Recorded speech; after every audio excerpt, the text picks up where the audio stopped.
Our first speaker today is the founder of Cancer Community Clubhouse and a metastatic breast cancer survivor. Her first cancer experience was at age 34 as a young single mother. 6 years after her initial treatment, the cancer returned in her bone, making it stage 4 metastatic breast cancer after just turning 40 years old. Being diagnosed with a now terminal illness, she decided to leave her career as an investment specialist in Dallas and return home to the beauty of Reno. She holds a bachelor's degree from the University of Nevada, serves on the Nevada Cancer Coalition Survivorship Task Force, is a 2022 Elevate Ambassador for the National Coalition of Cancer Survivorship, and a mentor angel with Immerman Angels. Through her 10-year cancer journey, Natalie has learned the value of practicing mindfulness techniques to cope with the intricacies of this diagnosis, and she is committed to helping others find a renewed sense of happiness despite going through cancer as a life event. Above all, she aims to create a safe space for connection so that others do not have to go through this journey alone. Please join me in welcoming Natalie Stevenson.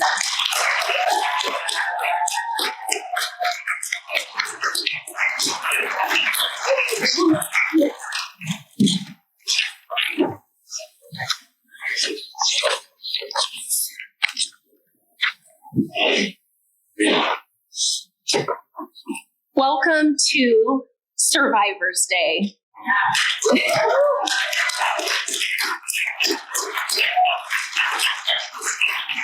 What a fun day to come together in celebration of the people who have been impacted by such a terrible, awful disease. 10 years ago, I was diagnosed as a young single mother. I went through my cancer journey with my head held high. I knew that I was going to beat cancer because I had everything to live for. My son was in 4th grade, and there was no way he was going to lose his mom. My survivor's attitude was in full force and got me through 2 years of horrific treatments that, almost killed me. What a relief when those 2 years ended and I was released from care, cancer-free.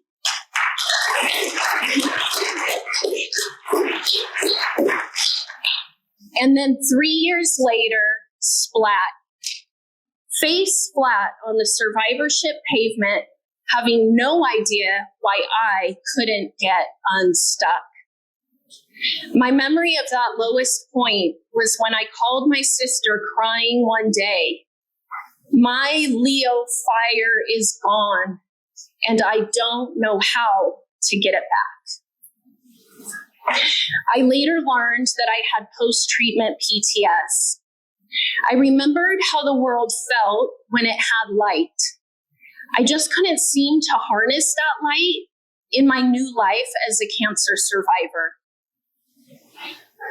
Up until cancer, I lived a life full of hope, resilience, and connection.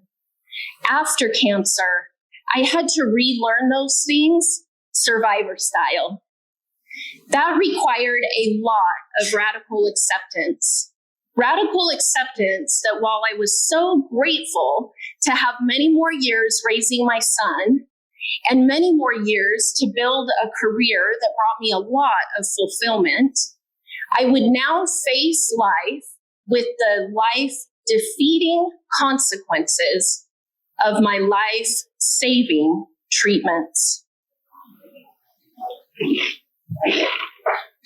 Today, I'm curious about all of you here. If you would like, please stand if you're a cancer survivor.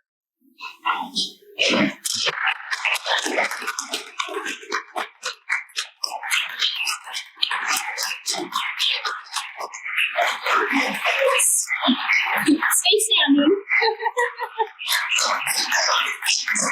Stay standing for just a moment. I want everybody to look around you today. We are a cancer community. All of us share an incredibly difficult life experience. No matter what you are going through today, I would bet that there is somebody else in this audience going through the exact same thing. You are not alone. Be seated.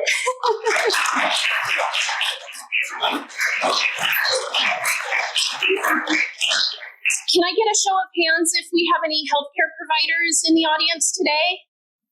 Excellent.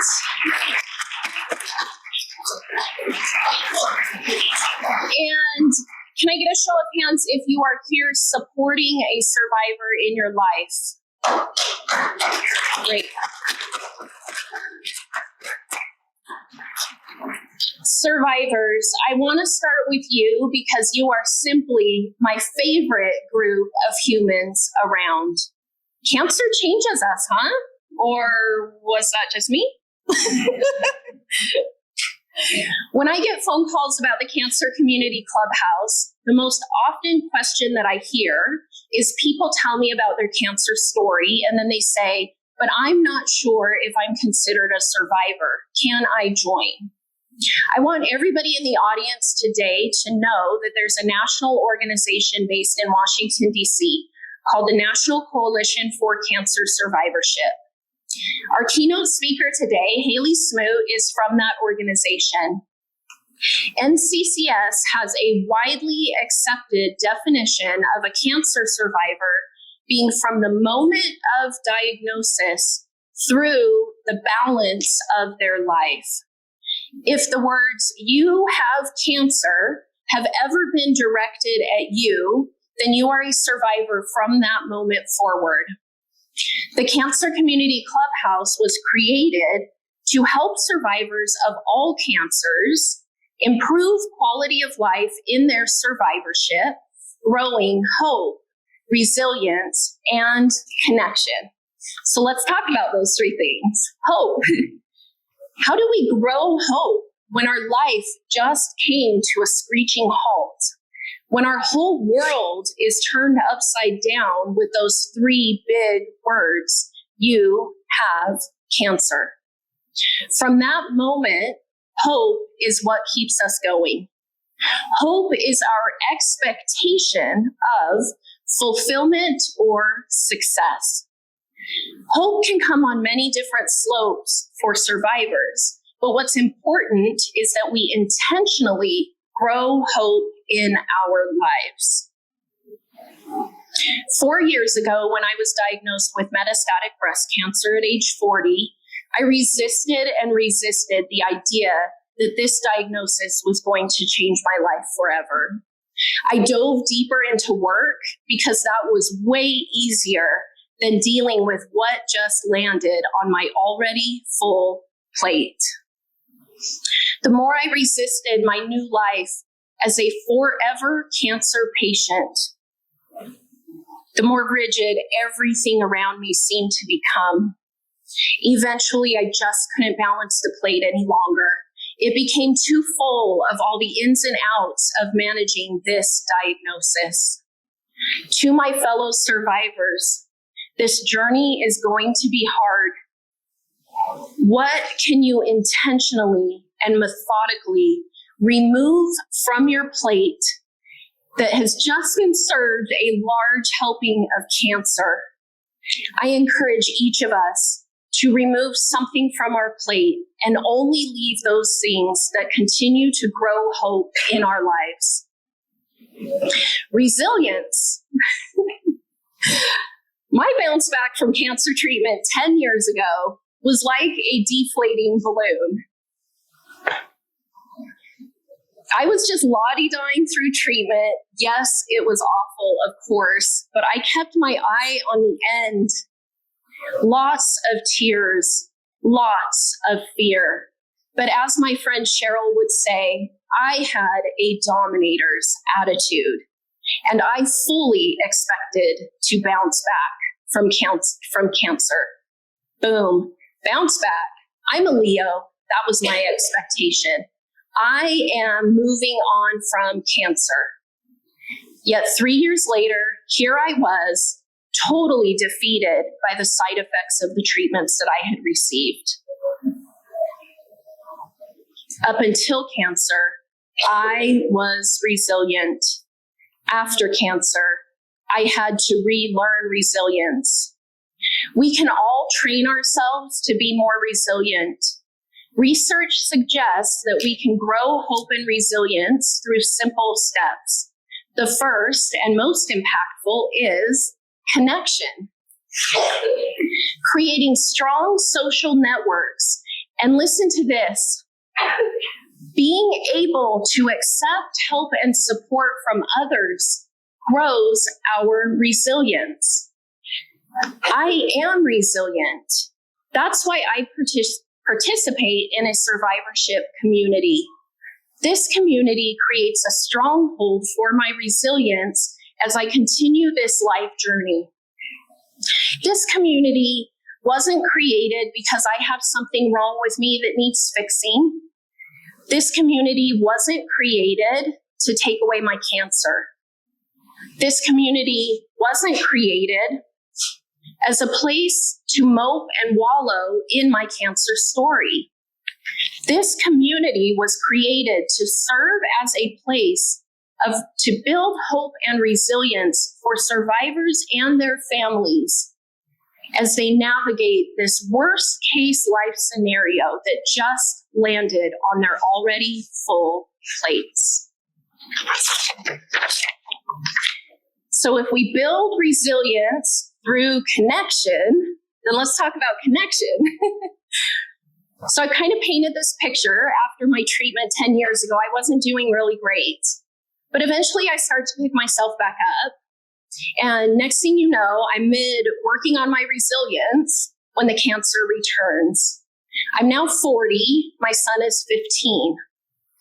I knew that I was going to need way more support if I was going to make it through it this time. That's when my oncologist in Texas told me about a cancer community that exists there.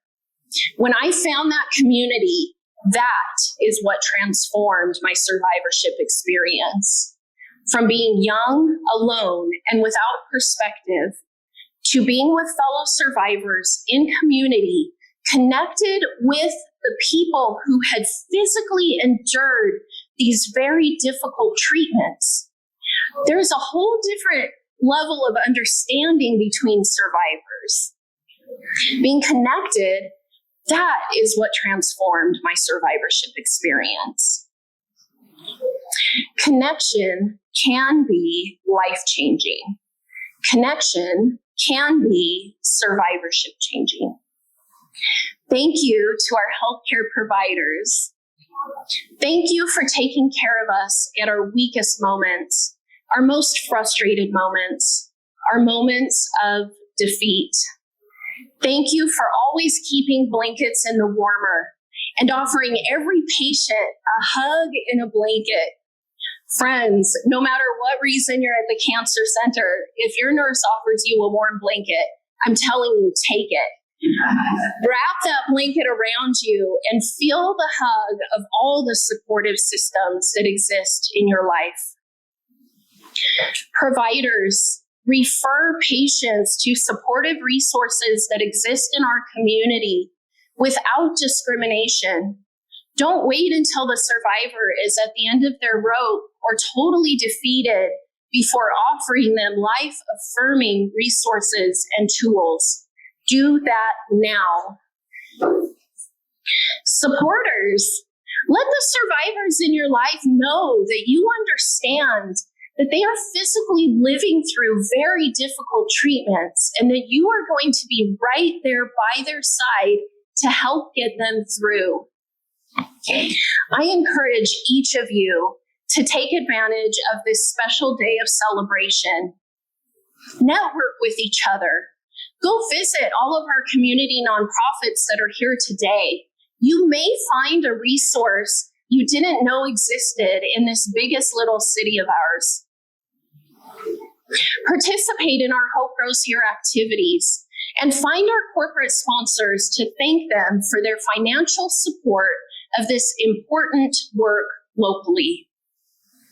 Survivors, providers, and support people, we all make up this cancer community. It takes all of us working together to help survivors grow hope, resilience, and connection to lighten the burden of cancer on our entire community.